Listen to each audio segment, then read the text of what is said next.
కృపగల దేవుడు మన ప్రభు అయిన యేసయ్య పరిశుద్ధ నామములో ఈ కూడికకు ఇచ్చేసిన మీ అందరికీ నా హృదయపూర్వకమైన వందనాలు తెలియజేస్తున్నాను.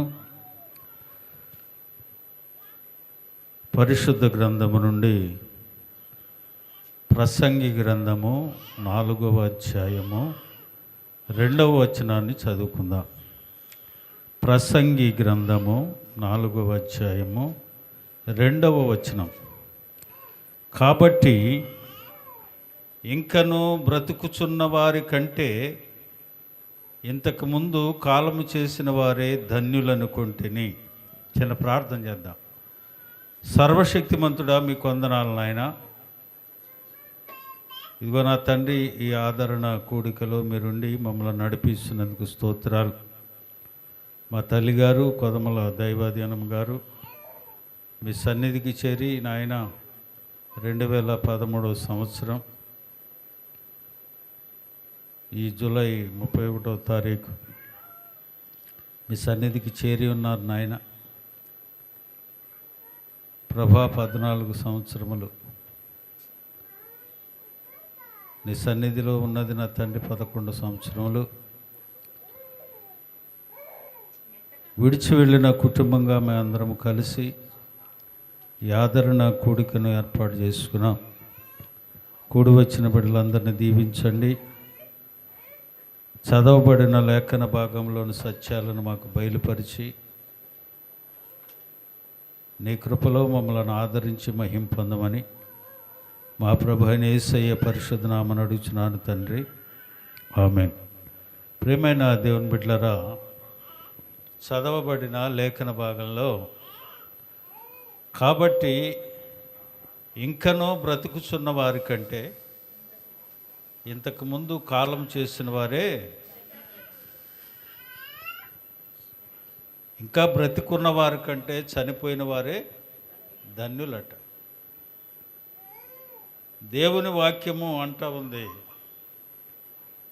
నీవు జీవించుచున్నావు భూమి మీద, కానీ చనిపోయిన వారే ధన్యులు అని అంటా ఉంది వాక్యం.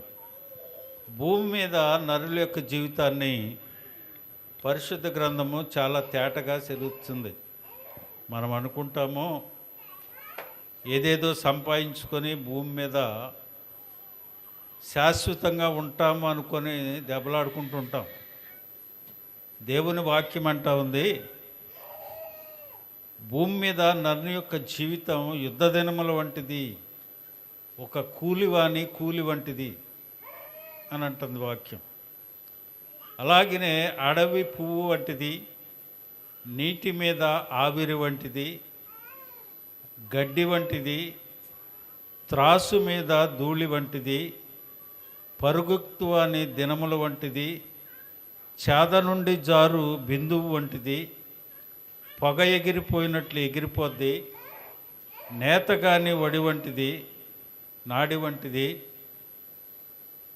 నీడ వంటిది, పురుగు వంటిది, గొర్రెల కాపరి గుడిసి వంటిది.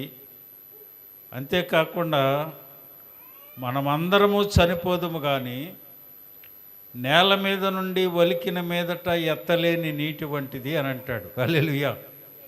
నేల మీద నీరు పడిపోయింది, కానీ దాన్ని ఎత్తగలుగుతామా? ఎత్తలేము. అంతే నీ జీవితం అని అంటుంది. ప్రియమైన దేవుని బిడ్డలారా, ఇంకనూ బ్రతుకుచున్న వారి కంటే ఇంతకుముందు కాలం చేసిన వారే ధన్యులు అన్నారు కదా. ఈ భూమి మీద ఎంతోమంది చనిపోతూ ఉన్నారు. ధన్యకరమైన జీవితం ఎవరికి దొరుకుతూ ఉంది? ఎవరికి దొరుకుద్ది చెప్పండి? ప్రకటన గ్రంథంలో 14:13 చెప్తాడు, అంతటా ఇప్పటి నుండి ప్రభువునందు మృతులు ధన్యులని వ్రాయము. నిజమే, వారు తమ ప్రయాసలు మాని. హల్లెలూయా. ఎవరంట? ప్రభువునందు మృతులు, ప్రభువుని తెలుసుకున్న వారే ధన్యకరమైన జీవితం అని అంటుంది వాక్యం. ప్రియమైన దేవుని బిడ్డలారా, ఈ లోకంలో మన బ్రతుకు క్షణభంగురమైంది. ఎవరు మరి ధన్యులు? ఇంతకుముందు కాలం చేసిన వారే అన్నారుగా, దేవుని వాక్యం విని దాన్ని గైకొనివాడు ధన్యులు. దేవుని వాక్యాన్ని విని మారు మనసు పొంది రక్షణ పొంది దానిని అనుసరించి నడిచిన వాడు ధన్యులు. చనిపోయిన తర్వాత ఆత్మ విషయమై దీనిలో అయిన వారు ధన్యులు అంటుంది వాక్యం. ఆయన నిమిత్తము కనిపెట్టుకున్న వారు ధన్యులు, ఆయనను ఆశ్రయించిన వారు ధన్యులు, హృదయశుద్ధి గలవారు ధన్యులు. యెహోవా తమకు దేవుడుగా గల జనులు ధన్యులు. ఆయన మందిరమునందు నివసించేవారు, ఆయన యందు భయభక్తులు కలిగిన వారు, యెహోవా యందు భయభక్తులు కలిగి ఆయన త్రోవల్లో నడిచిన వారు ధన్యులు. హల్లెలూయా. ప్రియమైన దేవుని బిడ్డలారా, అందరూ ధన్యులు కాదు. అందరూ చనిపోయిన వారందరూ ధన్యకరమైన జీవితంలో ఉండరు. చూడండి, ఎందుకని ధన్యకరమైన జీవితం ఆవిడ జీవించిందో నాకు తెలుసు. చిన్నప్పటి నుంచి మా తండ్రి గారు ఉద్యోగం చేస్తున్నప్పటికీ ఆమె శ్రమపడి కష్టపడి మమ్మల్ని పెంచింది, కూలీ చేసి పెంచేది. నేను కొంత వయసుకు వచ్చిన తర్వాత సెలవు దినాల్లో నేను కూడా కూలి పనులకు వెళ్ళేవాడిని. మా తండ్రి గారు జీతం తీసుకున్న తర్వాత ఇంట్లోకి తెచ్చేవాడు కాదు. ఆయన తాగేసి ఎక్కడ పడిపోయేవాడు, ఆ జేబులో డబ్బులు కొట్టేసేవాళ్ళు. ఆయన ఉన్నంత మటుకు తాగి తర్వాత 2-3 రోజుల తర్వాత వచ్చేవాడు. ఇల్లు గడవటం కష్టం. అందుకని ఆవిడ ఏం చేసేది, మన కళ్ళాలు ఊడుతారు చూసారా, నూరు ఊడుతారు తర్వాత ఆ కళ్ళాలు ఊడటానికి వెళ్ళేది. మేమైతే మధ్యాహ్నం స్కూల్ నుంచి వచ్చిన తర్వాత పరిగెరటానికి వెళ్ళి ఆ పరిగెరికి వచ్చి ఎండబెట్టి వాటిని ఒలిసి మధ్యలో మా ఇంట్లో కుంది ఉండేది, దాంట్లో ఒడ్డు దంచుకొని బియ్యం చేసి చెరిగి ఆమె కళ్ళాలు ఉడతానికి వెళ్తే పొలాలు కొట్టి ఉంచి వంట వండి ఆ మూట తేటానికి ఎదురెళ్ళేవాడు నీళ్లు పెట్టి. ఎంతో కష్టపడింది. ఆ కష్టం మామూలు కష్టం కాదు. ఈనాడు చెబితే మీరు ఆశ్చర్యపోతారు. ఆ తాగేసి వచ్చిన తర్వాత అన్నం పెడితే ప్లేట్లో కాండ్రించి ఉమ్మేసి తినేదాకా కొట్టాడు. ప్లేట్లో అన్నం మీద కాండ్రించి ఉమ్మేసి తినేదాకా కొట్టాడు. మా అమ్మని నన్నే ఇంటి చుట్టూ ఇచ్చుకుంటాడు. తాగేస్తే ఏం చేస్తాడో తెలియదు. అట్లాంటి పరిస్థితులలో మేము పెరిగాం. ఒక 2.5 రూపాయల కోసం ఏలూరు కైకలూరు రోడ్లు లేవు అప్పుడు. పెద్దట్లుగాడు చిన్నట్లుగాడు అని కట్టేవాడు. అక్కడి నుంచి కైకలూరు నుంచి నడిచి వచ్చేవాడు ఇక్కడికి, ఆ ఒంటి కింద అన్నంలో అన్నం పెట్టుకొని. ప్రియమైన దేవుని బిడ్డలారా, మనం ఎలా జీవించామో, ఎంత భోగభాగ్యాలు భూమి మీద అనుభవించామన్నది కాదు, దేవుని సన్నిధులు ఎలా ఉన్నాయి. ఏం చెప్పాడు వాక్యం? నిజమే, వారు తమ ప్రయాసలు మాని ఎక్కడున్నారంట, విశ్రాంతి పొందుతున్నారు. హల్లెలూయా. ప్రియమైన దేవుని బిడ్డలారా, దేవుని యొక్క బిడ్డలకు మరణం మేలు అంటాడు. మరణము మేలు, అది ధన్యకరమైనది. తన భక్తులను తన యొద్దకు పిలుచుకుంటున్నాను అని దేవుడు అంటూ ఉన్నాడు. చూడండి, చనిపోయిన ప్రతి వారు, ప్రతి తల్లిదండ్రులు చనిపోయిన తర్వాత బిడ్డలు బ్రతికుండగా చూడపోయినా మా అమ్మ అలా చేసింది, ఇలా చేశారు, అలా చూశారని చెప్పుకుంటుంటాం. కానీ దేవుని సన్నిధిలో సాక్ష్యము చాలా గొప్ప సంగతి. మా తండ్రి గారు అలాగా తాగుబోతుగా ఉండి జీతంతో ఏమిటి, నేను ఉద్యోగంలోకి వచ్చిన తర్వాత పేకాట తాగుబోతుడు సహవాసానికి వెళ్ళేవాడు కాదు. కొంతకాలానికి నాకు కూడా అలవాటు అయిపోయింది. ఆ వ్యసనం అలాగా అలవాటైపోయి ఈమె ఎప్పుడు చూసిన ప్రార్థన చేస్తూ ఉండేది. ఆమె గ్యాపు 81 నుంచి 85, 86లో మా బావగారు చనిపోయారు. అక్కడి నుంచి తర్వాత ఈ మా ఆంజనేయులు గారు చనిపోయాడు. ఇలాగున పిల్లలను పెట్టుకొని, మా పిల్లలు, మా తమ్ముడు పిల్లలు, మా అక్క పిల్లలు ఇలాగ ఆవిడ జీవితం సుఖవంతంగా సాగల. కొత్త 4-5 ఏళ్ళు మాత్రం కొంచెం ప్రశాంతంగా ఉంది. తర్వాత మరలా అలాగనే కొనసాగుతుంది. ప్రేమైన దేవుని బిడ్డలారా, ఈ రోజున తల్లిగారిని జ్ఞాపకం చేసుకుంటా ఉన్నాం కదా. జ్ఞాపకం చేసుకుంటే సరిపోద్దంటారా? చెప్పండి. మనం పితరులు ఎంతోమంది చనిపోయారు. వారందరినీ మనం జ్ఞాపకం చేసుకున్నా చేసుకోకపోయినా వారు అనుసరించి నడిచిన మార్గాలను, దేవుని భయాన్ని కలిగిన వారంగా మనం ఉండాలి. అందుకనే దేవుని వాక్యము సెలవిస్తూ ఉంది కదా. నిరీక్షణ లేని దశలోనిక పత్రిక 1 దశలోనిక 4వ అధ్యాయం 13 నుంచి 18 వరకు మనం చదువుకుంటే, సహోదరులారా, నిరీక్షణ లేని ఇతరుల వలె మీరు దుఃఖపడకుండా నిమిత్తము నిద్రించుచున్న వారిని గురించి మీకు తెలియకుండా నాకు ఇష్టం లేదు. యేసు మృతి పొంది తిరిగి లేచని మనం నమ్మిన ఎడల అదే ప్రకారము యేసునందు నిద్రించిన వారిని దేవుడు ఆయనతో కూడా వెంట పెట్టుకుని వచ్చును. మేము ప్రభు మాటలను బట్టి మీతో చెప్పినదేమనగా, ప్రభు రాకడ వరకు సజీవులపై నిలుచుండ మనము నిద్రించిన వారి కంటే ముందుగా ఆయన సన్నిధి చేరము. ఆర్భాటముతోనూ ప్రధాన దూత శబ్దంతోనూ దేవుని బోరతోనూ పరలోకము నుండి ప్రభువు దిగివచ్చును. క్రీస్తునందుండి మృతులైన వారు మొదట లేతురు.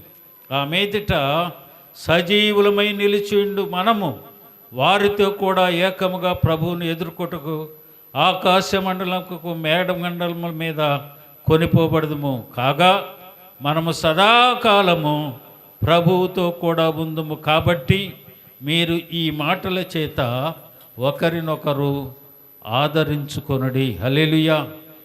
ప్రభువు మృతి పొందెనని తిరిగి లేచిన ఎడల ప్రభునందు మృతులైన వారిని ఆయన వెంట పెట్టుకొని వస్తాడట. ప్రియమైన దేవుని బిడ్డలారా, చాలా జాగ్రత్తగా దేవుని మాటలు ఆలకించాలి.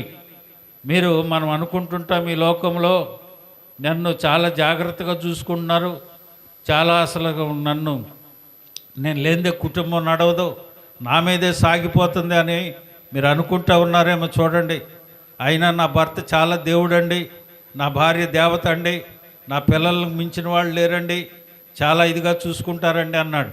మరణం దగ్గరికి వచ్చేటప్పటికి ఎవడు నీ దగ్గరికి రాడు. మరణం దగ్గరికి వచ్చేటప్పటికి ఎవడు నీ దగ్గరికి రాడు. నేను ఒక సిచ్యువేషన్ చూశాను. నేను గార్డు చేసేటప్పుడు మెడ్రాస్ నుంచి విజయవాడ ఎక్స్ప్రెస్ వస్తూ ఉన్నాం. తెనాలి వచ్చేటప్పటికి 12 అయింది. 12:05కి బండి కదలాలి. 5 నిమిషాలు అక్కడ ఉంచిన తర్వాత బండి స్టార్ట్ చేశాను. కొంత దూరం వెళ్ళిన తర్వాత ఆగిపోయింది బండి.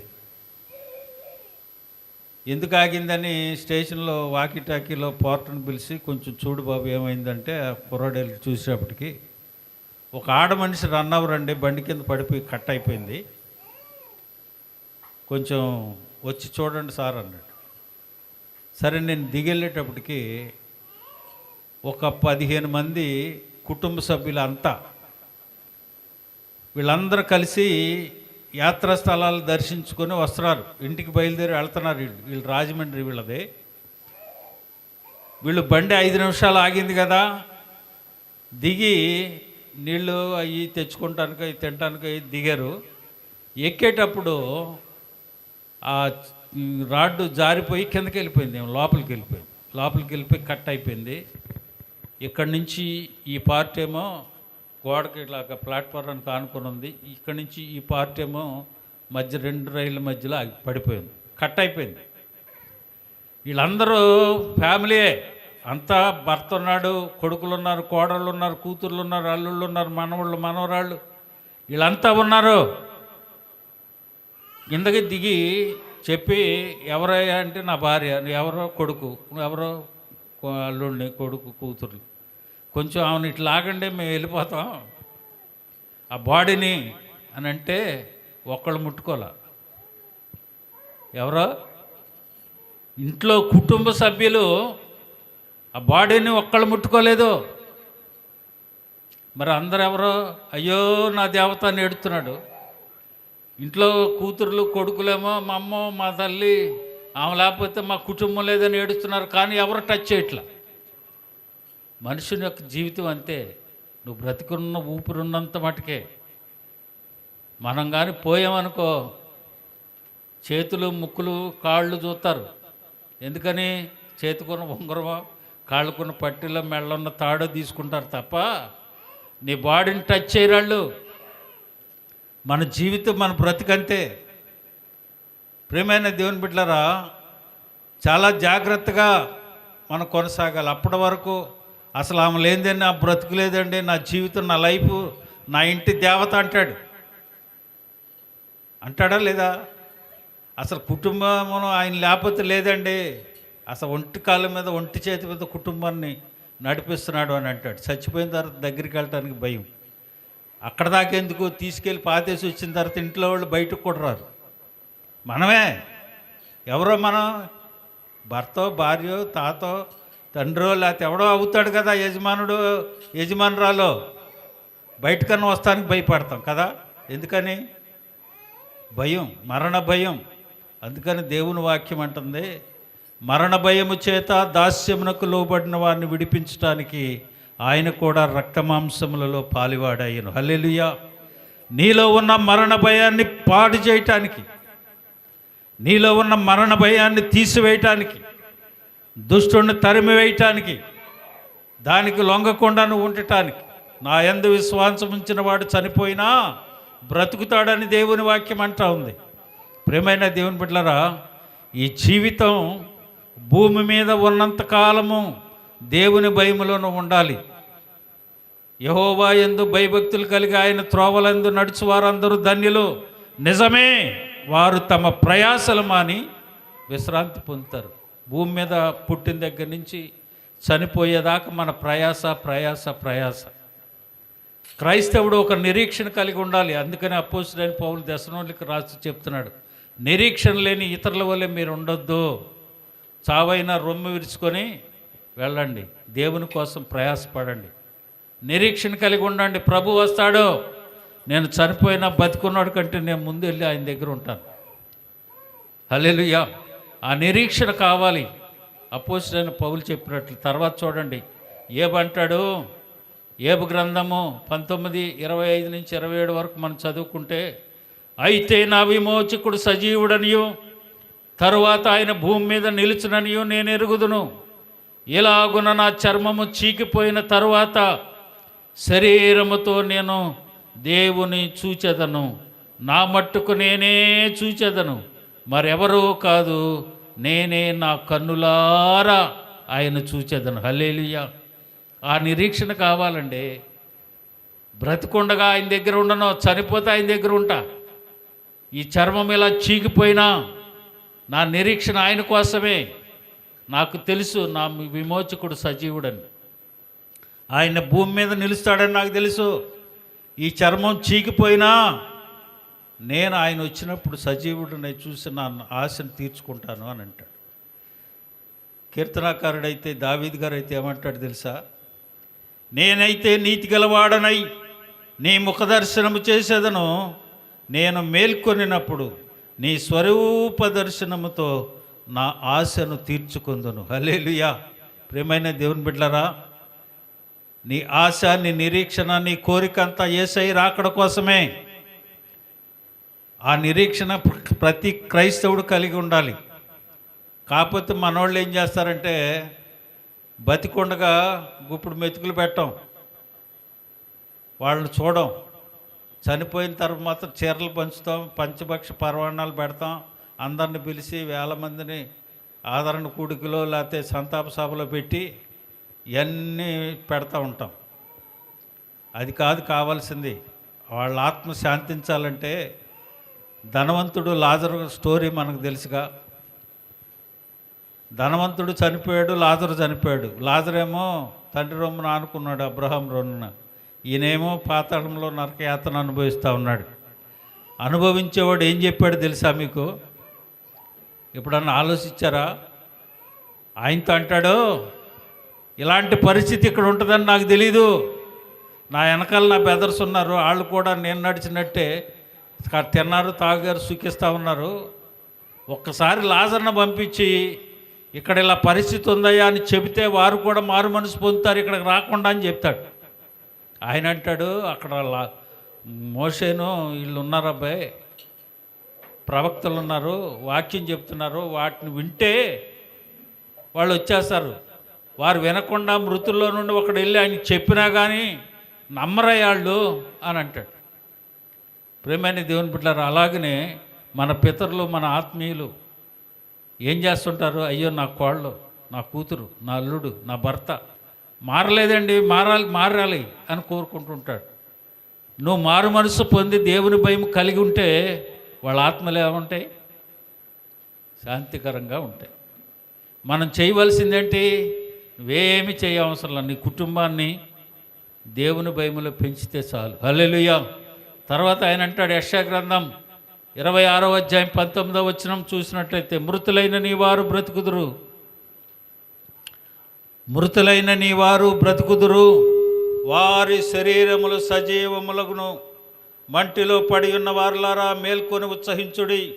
నీ మంచు ప్రకాశమైన మంచు భూమి తనలోని ప్రేతలను సజీవులనుగా చేయును. హల్లెలూయా. చనిపోయారు అనుకుంటున్నారేమో, వారు సజీవులై దేవునితో పాటు రాబోతూ ఉన్నారు రేపు.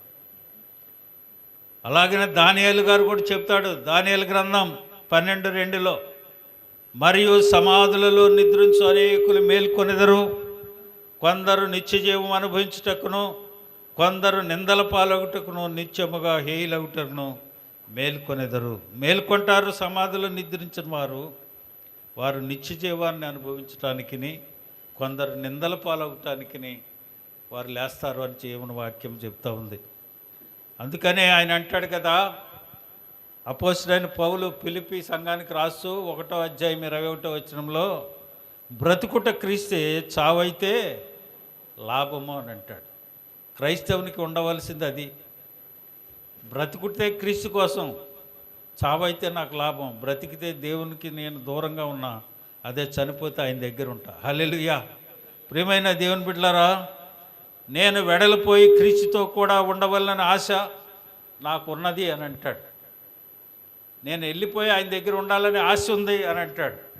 చివరిగా యోహాను సువార్త 5వ అధ్యాయం 28, 29 వచనాలు మనం చూసినట్లయితే, అక్కడ దీనికి ఆశ్చర్యపడకుడి, ఒక కాలము వచ్చుచున్నది, ఆ కాలమున సమాధులలో ఉన్న వారందరూ ఆయన శబ్దం విని మేలు చేసిన వారు జీవ పునరుద్ధానమునకును, కీడు చేసిన వారు తీర్పు పునరుద్ధానమునకు బయటకి వచ్చేదరు. హల్లెలూయా.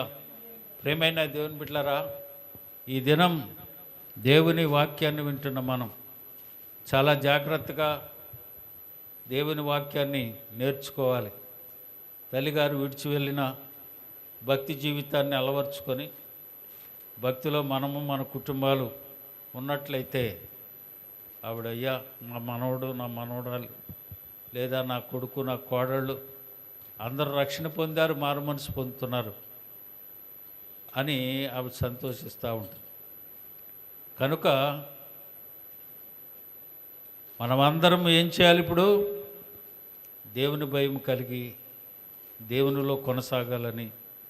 అలాగనే ఈ దినం మరి తల్లిగారు విడిచి వెళ్ళిన మా కుటుంబాలకు దేవుడు సమస్తమైన ఆదరణ అనుగ్రహించి నడిపించునుగాక. అందరూ తల్ల వంచండి.